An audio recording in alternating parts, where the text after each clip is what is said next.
and generate microeconomic activity through fermenting entrepreneurial initiatives. And that, whereas this second generation of social responsibility comes about. And we're active in that as we speak today.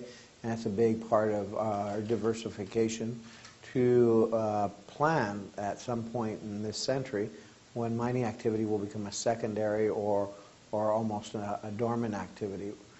It'll probably last more beyond this century, but by then the diversification of the socioeconomic activity will be such that the role of being initiator of alternate economic activities of the mining industry will have been achieved.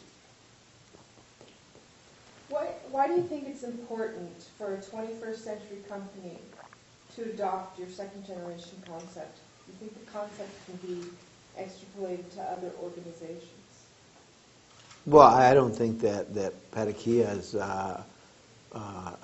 exceptional or unique in its second generation. I think that other companies may not fully broken it out into first and second generation, but we already see other companies carrying out lateral economic activity, collateral economic activity in the areas they're operating mines. To what degree they're doing it and to what level of study is it being carried out is very diverse. And that's, I think, that we're very much at the leading edge, because we, from the first, we start to evaluate a project and do a stakeholdership analysis and include as part of our project, in the case of Spain, that tourism and agriculture and energy and water management will all be very key integral collateral and parallel activities to our resource development and resource production and transformation, which is obviously our central activity. What driving forces do you believe are necessary to position Soto as a prime international tourist destination?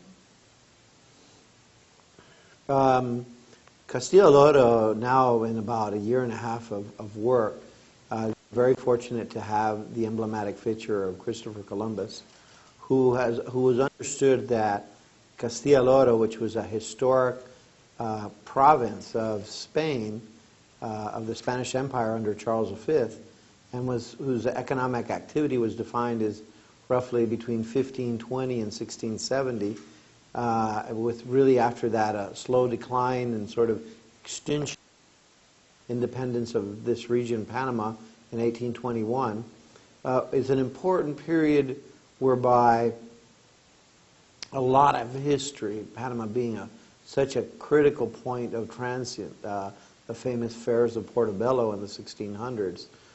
Later on, the establishment with the California gold rush of the Panama Railroad in the 1800s are all indicators of how Panama plays such a key role, which even defines it today as the center of hemispheric logistical and transportation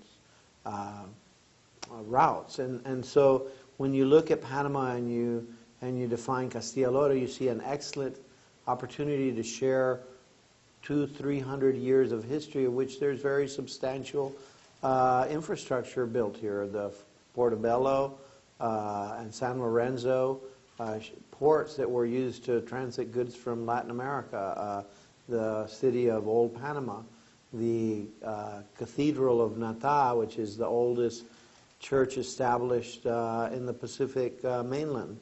Also Tobago, which is the second oldest church established on islands after the famous initial church in Dominican Republic. And so all these historic, religious, cultural infrastructures place Panama in a very preponderant opportunity to show the world, look, this is not only Panama today, it's Panama of the last 500 years. And in that sense, we have, in particularly the central province of the country, plazas which are very similar to those that exist in most parts of Spain, and particularly in southern Spain.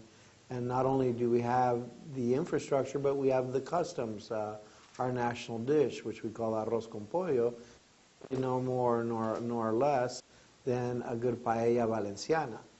And so these cultural affinities, these historical shared monuments provides a very important opportunity. And Spain, being the number one in rural tourism in the world and number two in tourism in general, is a great country and opportunity to learn. So in that sense, we see a lot of opportunity in developing and integrating our rural communities that have not been as participant in the national economy as they could be, and this is something that clearly will inject into places like the Macarena, Parita, and the historic Cathedral of San Francisco new life.